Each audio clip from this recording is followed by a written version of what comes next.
You're listening to the Top of the Mountain podcast with Jimmy Pilato and Rev Coca, presented by the Variety Sports Network and D2Football.com, your home for RMAC football content.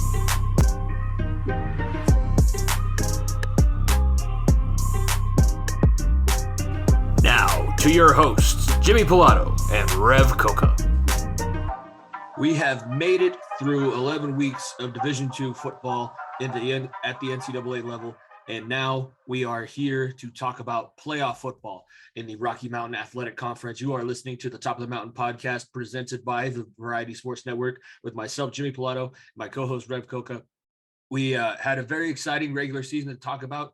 A lot of things moving around. At one point, it seemed almost impossible that we would get two teams into the Division II playoffs here in the 2022 season.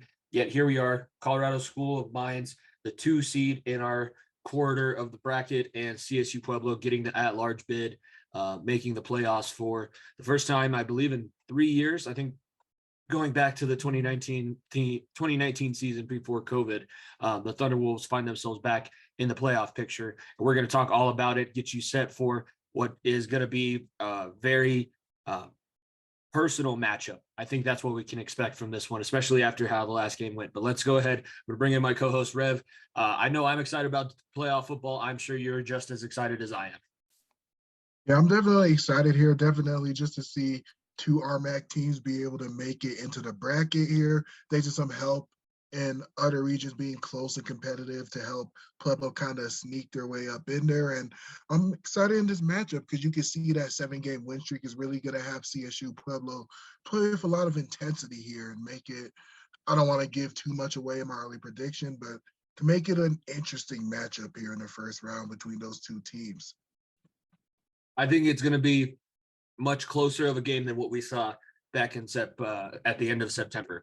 But before we get into all that, I want to remind everyone, if you are not following at FEOTB Pod, you should be. Follow the Far End of the Bench wherever you listen to podcasts, and this show will appear automatically downloaded. You can also follow the Variety Sports Network, which I recommend you do because there's great shows from all around the country. So follow them at Variety_Sports_, and then on all your podcast platforms, be sure to subscribe to the Far End of the Bench YouTube channel and check out Rev's writing on Belly Up Sports, as he's getting a lot of content out there in that regard. But now let's talk about, we're going to break it down by team. So looking at CSU Pueblo's schedule this season, started things off with a big win. I think it's what kind of propelled them through to making this playoff at Midwestern State, 59-27. They get a big victory to kick off the year. Then we see what a lot of people thought was going to hold them back.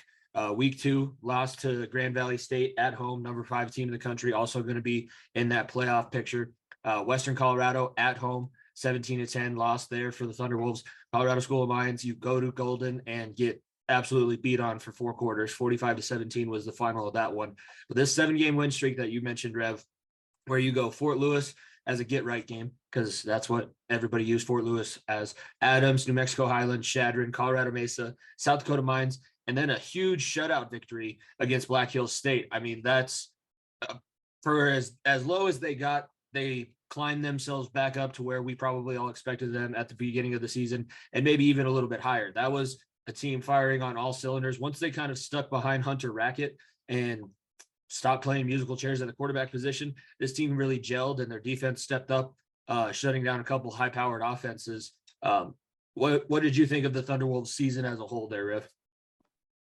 I think there's just something about the wrinkle of the passing game being added here when Hunter Rackett took over as a starting quarterback, which just makes this Pueblo team even more interesting than usual. Like, we've seen playoff Pueblo teams, but something that's very rare is just to see a CSU Pueblo team that's as much of a passing threat as this team is. We've seen teams in the past. We've seen some dual threat quarterbacks they've tried out. They tried out John Kitna's son for a little stint. But now, like, we're just seeing a CSU Pueblo team with a passing game that has to be respected. And I think that's something that's really going to make this matchup really interesting, where you ask, does the CSU Pueblo team have the firepower to keep up offensively with Colorado School of Mines? And with the efficient play of Hunter Rackett, you get a good game out of them, and they could go blow for blow and put up points. I agree with you. I think this passing game is something I've actually had a few conversations about that we haven't seen in the playoffs for CSU Pueblo before.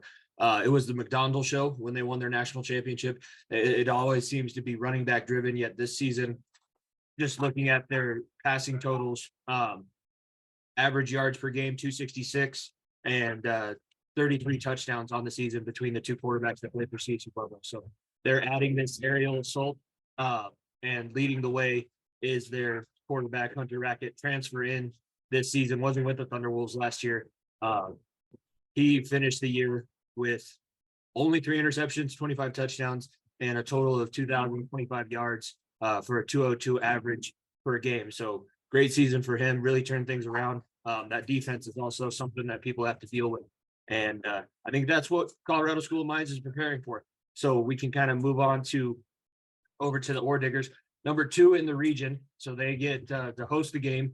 And if they move on, I believe they would host again. They get that luxury there. Undefeated, quite undefeated season. Started off the year with 2 losses, the top 10 teams at Grand Valley State and then at home against Angelo State in the rematch of last year's quarterfinals. Those 2 games being decided by 3 points, one of them against Angelo State in overtime. But then after that, it was really runaway freight train, 84-10 over Adams State, 45-17 against CSU Pueblo in September, like we mentioned, 45-9 against Shadron in Nebraska, 48-21 against Mesa, 48-20 against South Dakota Mines. Black Hills State, they also beat them by a score of 38-0. 10-point win over Western that we talked about last episode, 30-20.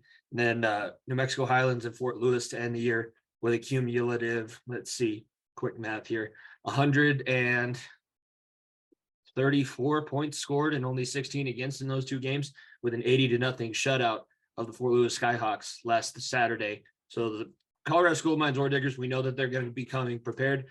We know that what they're going to do. They're 2-headed monster in the backfield, have 3 stud receivers, and their defense is really gap sound and really solid. What did we think of the Ore Diggers here in 2022, Rev?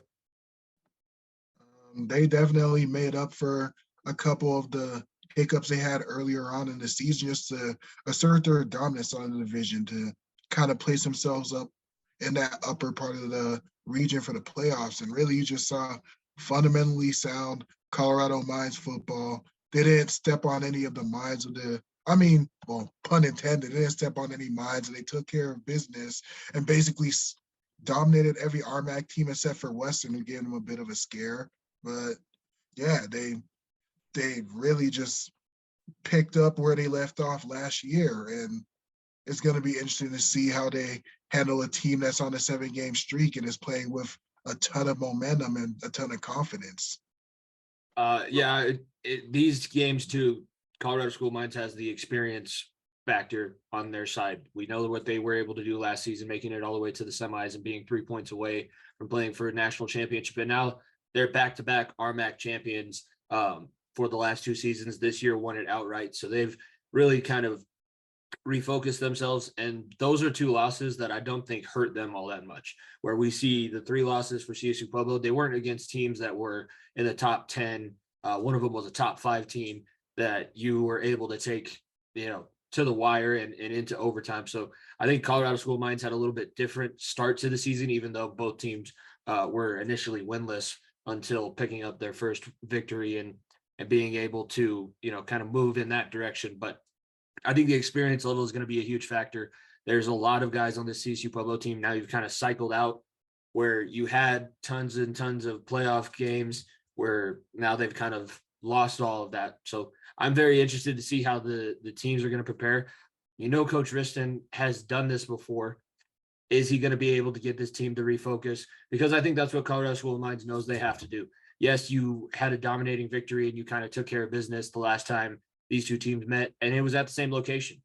Having home field advantage in the playoffs is going to be a big deal. Colorado School of Mines field, it's different. It favors them. Funny enough, though, we did witness a couple upsets for the Mountaineers in our time down there at Gunnison. That was on Colorado School of Mines turf. But this is going to be a knockdown, drag-out brawl. Real quickly, before we start talking about our thoughts on the game specifically, we'll get into a little bit of predictions. Let's see. Going to go to, so for Colorado School of Mines, we're going to just compare the passing game to Pueblo for what we said about Colorado State University Pueblo. Mines finished the year averaging 333 passing yards a game for a total of 3,666 and 34 touchdowns. And that was a season that was put up by John Matoka, where only 4 interceptions, 33 touchdowns, a 71.47 completion percentage, and 310 yards a game, really carrying this Colorado School of Mines offense. And then Zeman over 1,000 yards and almost 20 touchdowns, fell just short, 19, averaged 90 on the ground. You know where this team is attacking you from. There's no hiding it. It's not a secret. This is a team that's going to come full down at you. They're going to be very fundamentally sound and be in the right spots. They're a team that you wait for a mistake to be made, and they just don't really make that many, save for this Western Colorado game that they only got the 10-point victory on. Specifically for this matchup, what do you think it's going to be? What is going to be the deciding factor when these two teams take the field on Saturday at noon here in this RMAC rematch matchup? Well, this Colorado School of Mines offense is not going to make a lot of mistakes, so they're going to be efficient and they're going to move. Perhaps Pueblo's defense can slow them down a little bit because they have been playing better, but I still see worst case scenario. Maybe Mines can still put up 24 to 28 points on the board, even if Pueblo can slow them down a little bit. So I think it's going to come down to Hunter Rackett and the Pueblo offense being able to go possession for possession with them to score points as Mines is scoring points. And I think it's going to come down to that. On the side of Colorado Mines, you see Matoka. Zeman is basically wiping through and breaking every single record, from rushing touchdowns to rushing yards to total touchdowns, and just putting his name on top of every record board of that university. And John Matoka, who not only is being efficient and taking care of the football, like you said, he only has 4 interceptions, but also the explosivity and to have the receivers who I think 2 receivers who have over 1,000 yards on the season. So they have the dynamic passing game, but they're also efficient. They don't make a lot of mistakes. So it's really going to come down to CSU Pueblo being able to score and being able to go drive for drive offensively. You mentioned those receivers having 1,000 yards. Josh Johnson, 1,029. Max McLeod finished with 1,002. And Mason Karp, who's kind of a big deal in their offense. He's more of the blocker. They run a lot of those bubble screens where they set up in the bunch formation and they throw it out, and they expect their receivers to block. Mason Karp had 590 yards on the year and 5 touchdowns, averaged about 50 yards a game, but he was a big factor in their blocking on the outside, and he springs a lot of those Michael Zeman runs. Zeman's not the fastest guy in the world. He runs away from some people, but it's not like he's a track star. These guys block down the field and they don't let up until they're finding their way into the end zone. Max McLeod also finished with 11 touchdowns on the season. So their receivers, like we said, aren't anything to take lightly. I don't think anybody's taking anything lightly at this moment in this NCAA season. Not really any room for error. When you do make an error, even if it's slight, I remember watching the first round of last year. We didn't, unfortunately, have any RMAC football in the first round of the playoffs, but I was watching the Augustana and Bemidji State game that would decide who was going to play Colorado School of Mines in the second round. It was 3, maybe 4 seconds that decided that game. That's how close these teams are. That's why I'm very excited. I know that we try to stay away from Division I college football talk on this show because we are a proud Division II stand podcast and love the RMAC. Expanding the playoff is going to be great because you get moments like we're going to be able to see over the next 3 weeks where you either continue and do the things that your coaches have been asking you since back in February when you started winter conditioning, or are you going to let the mental fatigue of having to play this many football games? This is going to be the most games that any of these guys have played in an extended period of time. Are you going to let that mental fatigue set in, and are you going to let that sink you and not have another week of the season? You always talk about in the playoffs. I just got to get to Monday. If we have meetings on Monday, it's going to be a good week. So one of these two teams are going to have to get to Monday. Before we get into it, we want to talk about our sponsor, SeatGeek. SeatGeek is a proud sponsor of the Variety Sports Network and the Top of the Mountain podcast. When you download the app, use promo code BSN, and you'll get $20 off your first purchase when you make that through the app with your new account. So, Rev, SeatGeek prediction for this week in this RMAC matchup. Number 2 seed Colorado School of Mines hosting CSU Pueblo. Who do you think walks away and advances to the second round to play either Minnesota State Mankato or Wayne State out of Nebraska? Who's going to win? All right, just to make one quick comment about the D1 thing. Well, personally, I would have liked to see it expand to like more of an 8-team bracket, more than like a full on, I believe they expanded to 16, but either way, it's good to see them expand.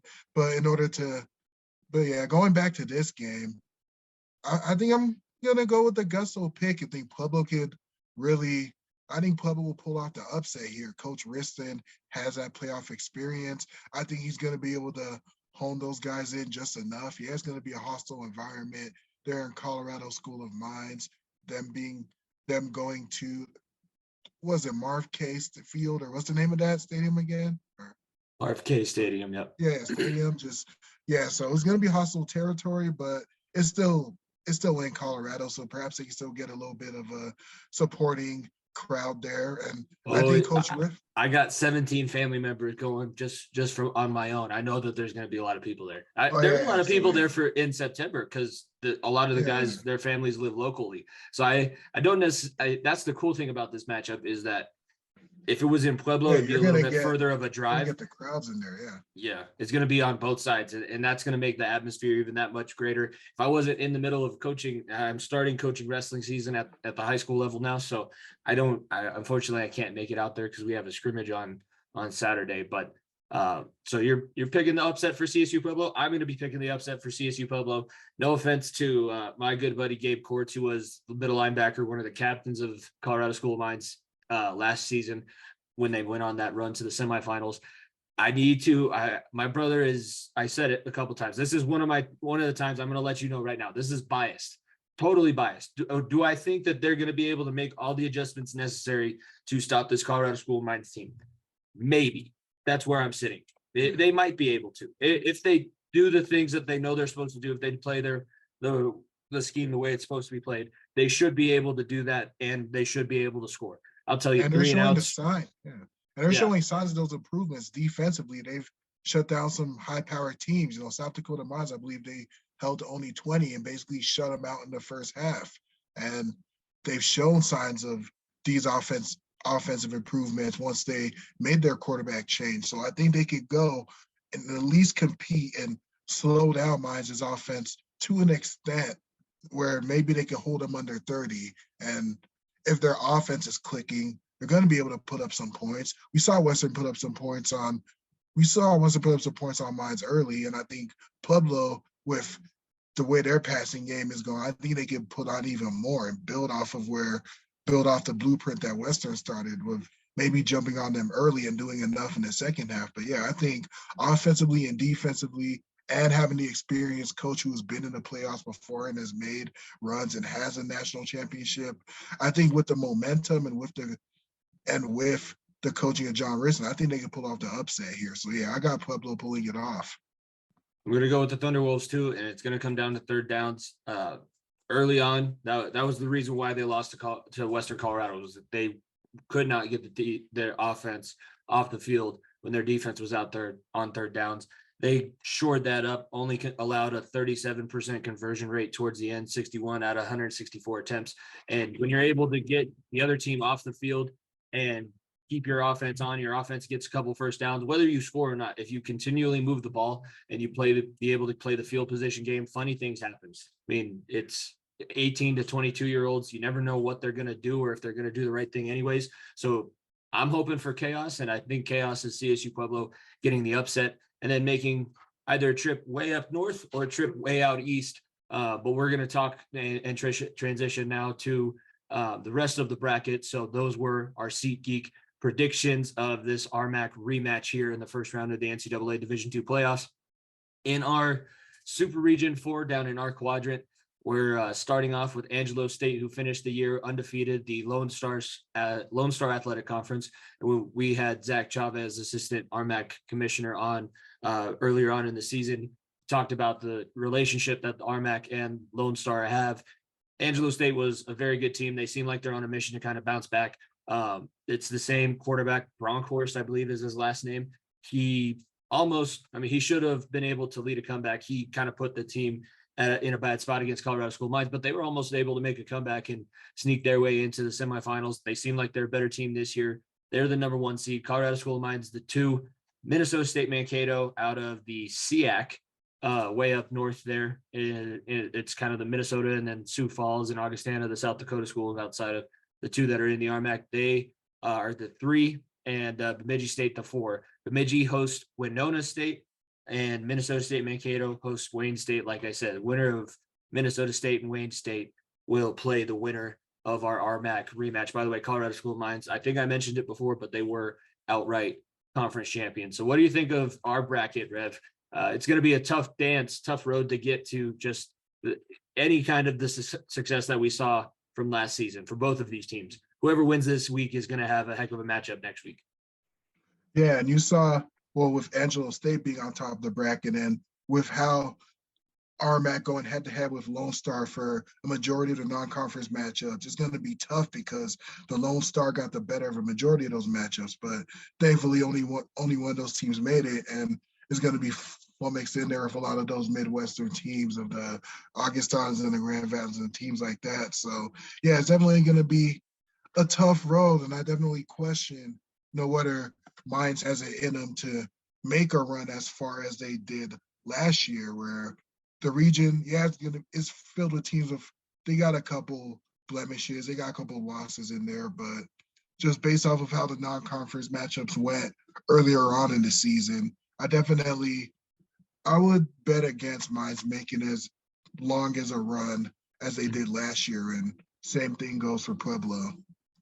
Yeah, I think it's going to be tough. Getting a win in the playoffs is going to be cool. And then you get to probably fly wherever you're going in the next round, paid for by the NCAA. So that's the incentive. And like I said, make it to Monday. Whoever makes it to Monday is going to have a good week. Next quarter over of the bracket, which you can find on NCAA.com. Number 1 seed Benedict. They got the first round bye. Angelo State also has a first round bye as the number 1 seed. Then we have Delta State as the 2. They're taking on Fayetteville State. That game is also at noon on Saturday. Then the 3 seed West Florida. 2 years ago, 2 years removed, 3 years actually now, because of the COVID season, I lost count. They were national champions 3 years ago. They're the Argonauts down there for West Florida. They're taking on Limestone. And then we have Virginia Union and Wingate. The winner of that will take on Benedict in the next week's matchup. Not sure if you're familiar with any of those, but if we have somebody listening for one of those schools, thank you for checking us out. Be sure to follow us here and subscribe to the YouTube channel. But that's one other quadrant of the bracket. Do you know anything about any of those teams, Rev? Only a few small, minuscule details, not too filled in with anything. RMAC is really just me kind of being in it for the years, kind of helped me get the inside feed. But yeah, no, it's tough, and you don't get to see a lot of these teams. A lot of the leagues like Grand Valley, the GLIAC, I know is behind a paywall, and I believe the Lone Star is behind a paywall too.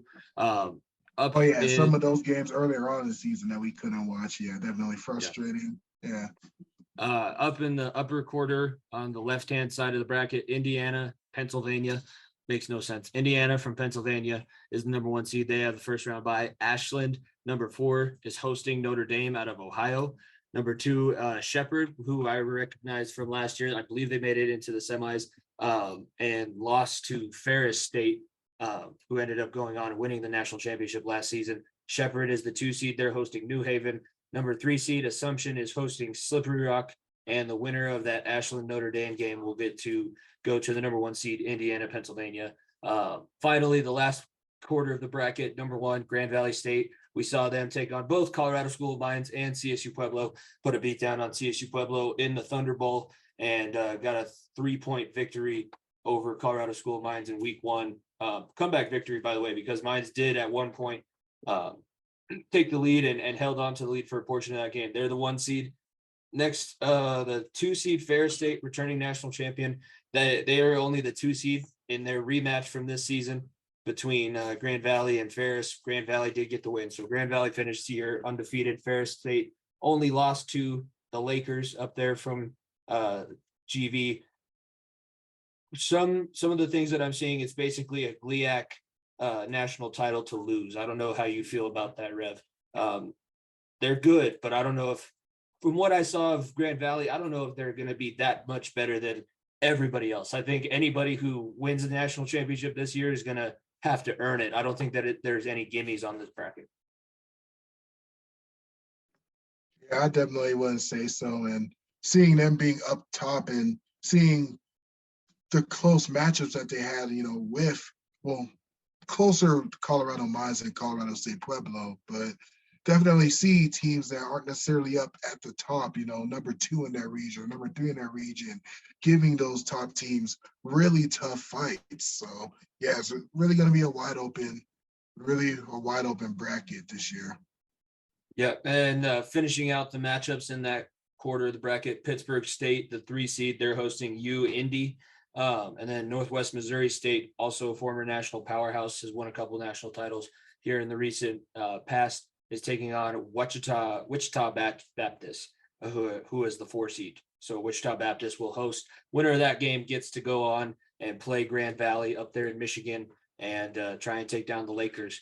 But I'm excited. I'm going to try and catch as many of these games as possible. Cool thing about them being in the playoffs now is that they mostly get played on ESPN 3 or ESPN Plus. So I know that you have ESPN Plus, because when we're done with this show, we're going to record a little quick hit on the UFC, which you all can hear on the far end of the bench feed with Nico, Rev, and myself. But I'm looking forward to catching some of these maybe teams that I haven't really seen. And obviously, whoever wins out of the RMAC, we're going to continue to follow. We'll continue to have episodes of this show until there's no RMAC teams left standing. And then we'll have a season wrap up. Hopefully, we're talking about another deep playoff run. But like we said, it's going to be tough. And who knows what's going to happen here in the span of the next 3 weeks. It's the most exciting time of the season, because once this tournament ends, then we get bowl season. And then NFL is in January and playoffs are right around the corner. It's starting to pick up. We're in the middle of a snowstorm here in Colorado, so it feels right. It feels like the time of the year is perfect for this playoff setting. And next 3 weeks are going to be electrifying football. Everybody should be watching. So tell your friends to start checking out some Division II football, and continue to support this show and support the RMAC by checking out the Colorado School of Mines and CSU Pueblo game. If you can make it out in person, if not, check it out probably through the RMAC network or on ESPN Plus. But that's going to be a heck of a weekend. And Rev, I just can't express how excited I am. Yeah, definitely. Most wonderful time of the year, just in terms of just get to sit back. It's holiday season, and when you're not a player, you don't have to worry about being locked in for the end of the football season during the holidays. But we get to indulge in those distractions and sit back and watch the football. So hey, I'm definitely excited. Watching everything on all levels, from the D1 to the D2s, and seeing how the NFL season wraps up. So yeah, I'm just gonna sit back, pack on a couple pounds next week and just kind of just enjoy the rest of it. I'm glad that we're going to have an episode coming out on Thanksgiving, because we'll get to talk about our favorite dishes that we're excited for. But we're going to save that for next week. Rev, real quickly, tell everyone where they can check out your stuff, both on social media and then on Belly Up. So you can follow me on Twitter and Instagram at Rev Coca. I could do a better job promoting my Instagram as well, since at this point it seems like Twitter might be going down at any second. Ever since Elon Musk took control of the headquarters, it seems like everything just kind of went to flames. So you can follow me on Instagram at Rev Coca as well. I've kind of been a bit of in a lull right now when it comes to writing things. I haven't read anything in over a week. So, but you going to recap this Bengals and Steelers game coming up on Sunday? I might have to, or definitely do something Steelers related. I had a good win last week. TJ Watt was back. Najee Harris had his first good game of the season. So some things to talk about there. So probably some Steelers material coming out pretty soon, if not some MMA stuff to kind of wrap up the year. So you can find me on Twitter or Instagram at Rev Coca. And the next time I write something, you can find it on Belly Up and find my name right there, Rev Coca, and you'll see whatever I wrote. Be sure to check it out. Be sure to continue to support this show. Follow at FEOTB Pod and at Variety_Sports_. We're a proud member of the Variety Sports Network here on the Top of the Mountain podcast. And we can't wait we're going to be recapping some playoff football. We're going to have one more RMAC team left standing, and it's going to be a good one. So thank you guys very much for listening. Enjoy the rest of your Friday. For myself, Jimmy Plato, my co-host Rev Coca, this has been the Top of the Mountain podcast. Get ready for some RMAC playoff football. Here we go. We'll see you guys next week.